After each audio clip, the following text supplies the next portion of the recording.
Bonjour, dans cet épisode, je vais vous partager un petit montage réalisé avec un circuit intégré ALU, qui veut dire Arithmetic Logic Unit. C'est le 74LS 181. Ce composant comporte deux entrées à 4 bits à base de TTL et il équipait les premiers mini-ordinateurs dans les années 70.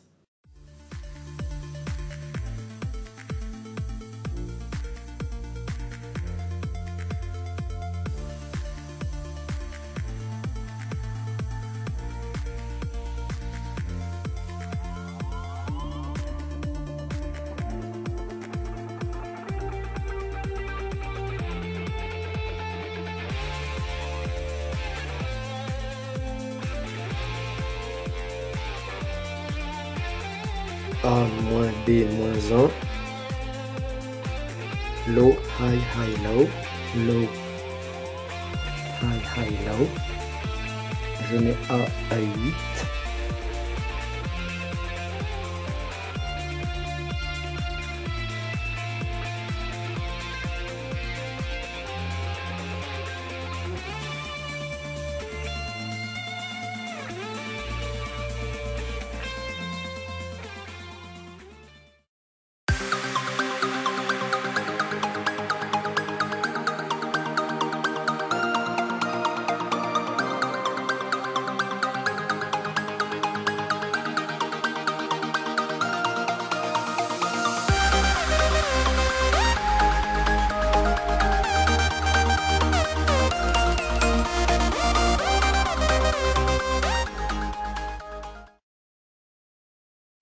Dans ma caverne d'Ali Baba, ça fait un moment que j'avais repéré ce composant qui m'intriguait, qui était écrit dessus 74 LS 181.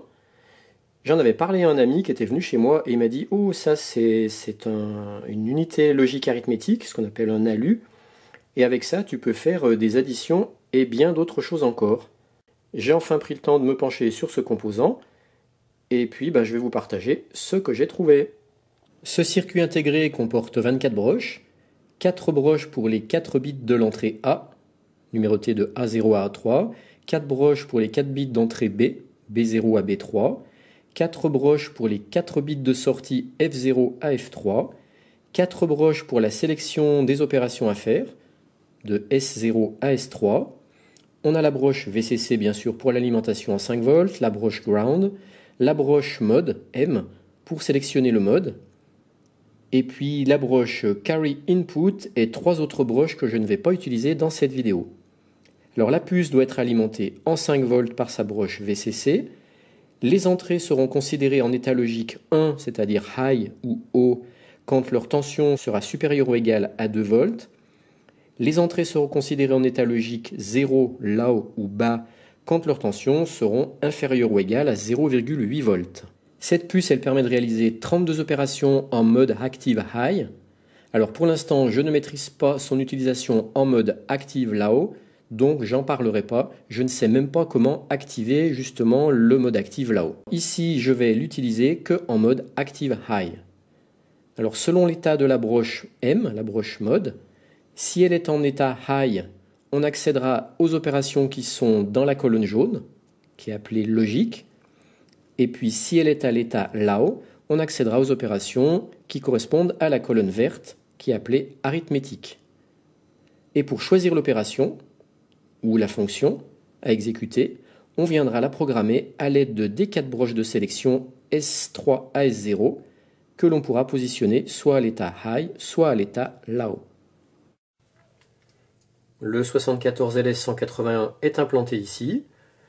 Alors, on retrouve ici les entrées A, ici les entrées B, ici les 4 switches de sélection, et ici le switch de sélection du mode High ou Low.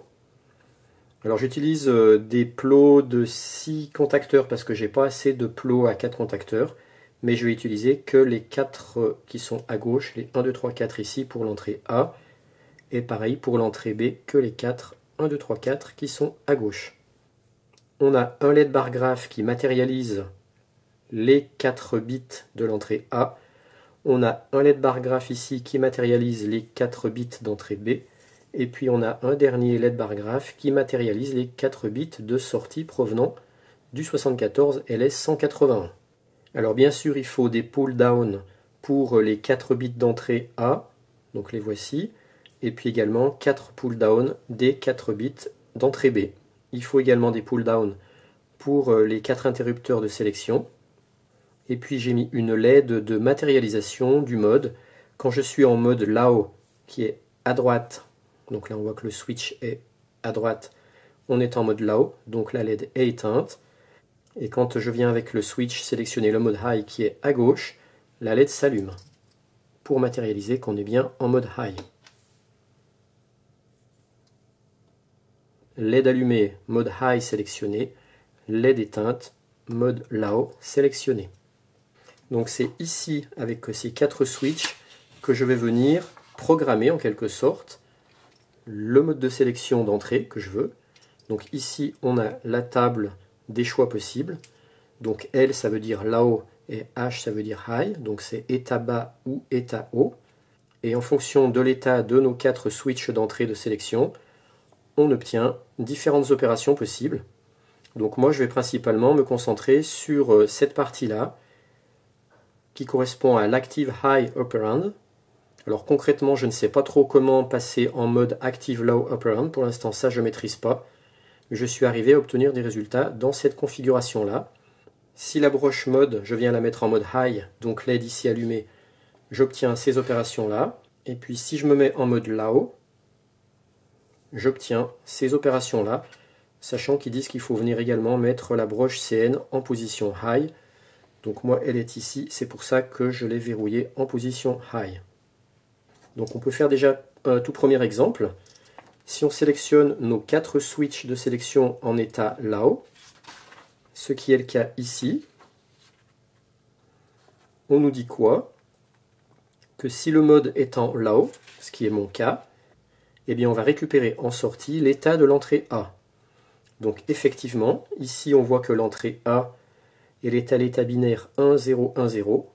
Et en sortie, j'ai bien l'état 1, 0, 1, 0. Dans cette configuration-là, l'entrée B n'a aucune incidence sur l'état de sortie. Si l'entrée B, je la mets à l'état 0, 0, 0, 1, qu'on retrouve ici, on voit que la sortie n'a effectivement pas changé. Donc du coup, dans cette configuration-là, la sortie reproduira systématiquement l'état de l'entrée A. Si je viens mettre le bit de poids le plus faible à 1, on voit que la sortie également repasse à 1. Donc on a toujours identité entre l'état de l'entrée A et l'état de sortie dans cette configuration-là. Maintenant, toujours en mode Low, je vais essayer la deuxième combinaison qui me dit que je vais obtenir A plus B. Alors attention, le plus en logique binaire, ça correspond au OU. Ce n'est pas une addition, c'est le OU. Donc pour ça, il faut que je sélectionne mes switches dans l'état Low, Low, Low, High. Donc Low, Low, Low, High. Voilà. Et maintenant, en sortie, je vais récupérer A ou B. Donc là, on voit que A est tout à 0, B est tout à 0. Donc c'est logique, la sortie, c'est tout à 0. Maintenant, si je viens mettre l'entrée A à l'état 0, 0, 0, 1, et la sortie, comme c'est une fonction OU, eh bien, elle est passée à l'état 0, 0, 0, 1. En fait, il suffit que sur chaque position binaire, un des bits soit à l'état haut pour que la sortie binaire correspondante passe également à l'état haut. Donc c'est bien la fonction OU. Maintenant, je vois que si sur l'entrée B, je viens mettre le bit de poids le plus fort à l'état haut, eh bien, ici, il est bien à l'état haut, et ici, il est également passé à l'état haut. Maintenant, on va s'amuser à faire également la fonction A plus B bar. Donc ça veut dire qu'en fait, c'est A ou l'inverse de B. Donc pour ça, on va venir se mettre sur l'état de sélection Low, Low, High, Low. Donc Low, Low, High, Low. Et là, cette fois, on aura une fonction OU entre A et l'inverse de B. Donc je remets tout à 0. Voilà. Donc A est tout à 0, ok. B est tout à 0, ok. Par contre, la sortie est tout à 1. Pourquoi? Parce que c'est la fonction OU de l'inverse de B. L'inverse de B, B étant tout à 0, l'inverse de B c'est tout à 1. Donc comme en fait on a tout des 1, et que c'est une fonction OU, eh bien on se retrouve également avec tout des 1. Maintenant, si je viens passer un bit de l'entrée B à l'état haut, eh bien vous allez voir la sortie, hop, c'est 1. Parce que lui, il est passé à l'état haut, donc son inverse, c'est l'état bas, donc 0. Et comme c'est la fonction ou, ben 0 ou 0, ça fait 0. Voilà. Et puis là, par exemple, maintenant, si je viens mettre le bit de poids le plus fort de l'entrée A à 1, eh bien vous allez voir, ça ne va pas changer l'état de sortie. Voilà. Puisque ici, il est à l'état 0, mais comme c'est B bar, c'est l'inverse de B, ça correspond à un état 1, et que c'est la fonction ou, il suffisait que un des deux soit à l'état 1 pour être à l'état 1 ici, il était à l'état 1, et comme là je rajoute encore un état 1, eh bien 1 ou 1, de toute façon, ça fait 1. Voilà, donc ça c'est la fonction ou, mais entre A et l'inverse de B. Alors maintenant, la fonction qui m'intéresse le plus, c'est la fonction addition. Ça va être celle-ci. Donc là, c'est bien écrit A plus B. On va additionner en binaire l'entrée A et l'entrée B. Donc pour ça, il faut qu'on vienne se mettre sur high, low, low, high. Donc on va mettre high, low, low, high. Voilà, je vais tout remettre à 0. Et là, cette fois, on va additionner l'entrée A à l'entrée B. Donc on va vérifier que ça marche. Donc là, on est tout à 0, 0, tout à 0, 0, 0 plus 0, 0. C'est bon. Là, on va rentrer en binaire le chiffre 1, c'est-à-dire 0, 0, 0, 1. Donc le voici. On le retrouve. 1 plus 0, ça fait 1. Maintenant, on va rentrer en entrée B la valeur 1, la valeur décimale 1, ou en binaire 0, 0, 0, 1. Hop, on l'a ici. Et par contre, on a basculé cette fois sur l'état binaire 2, c'est-à-dire enfin, l'équivalent décimal de 2, puisqu'on a 0, 0, 1, 0. Si maintenant en entrée A, je mets non pas 0, 0, 0, 1, c'est-à-dire la valeur 1 décimale, mais la valeur 2, c'est-à-dire 0, 0, 1, 0, le voici, eh bien en binaire, j'obtiens 0, 0, 1, 1, ce qui correspond en décimale à la valeur 3. C'est normal, ici j'ai 2, ici j'ai 1, ça fait 3. On va faire un petit exemple plus significatif.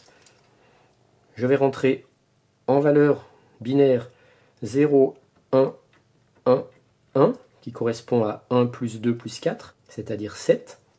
Eh bien, il suffit que je rajoute 1 en décimale, c'est-à-dire 0, 0, 0, 1, pour obtenir en décimale 8 et en binaire, voilà, 1, 0, 0, 0, c'est-à-dire 8. Donc j'ai bien 7 plus 1 en décimale, qui font 8 en décimale. Alors, un dernier exemple qu'on peut prendre, parce que je ne vais pas tous les faire, vous voyez, il y en a beaucoup, mais je vais sélectionner celui qui correspond à AB-1.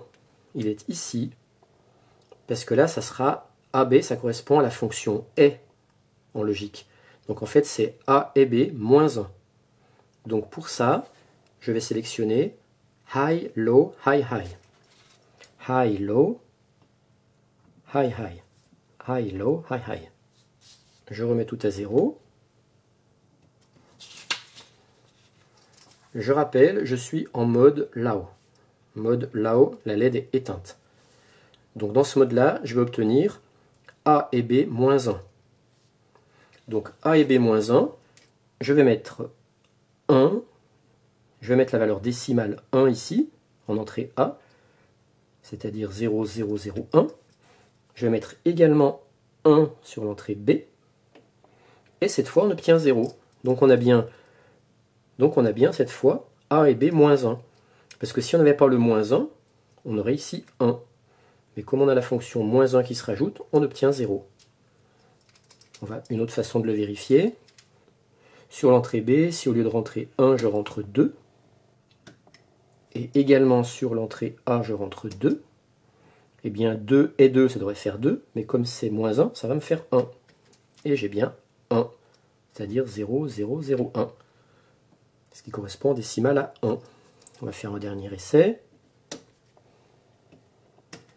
Je rentre 8 en décimale, c'est-à-dire 1, 0, 0, 0 sur l'entrée A et pareil sur l'entrée B.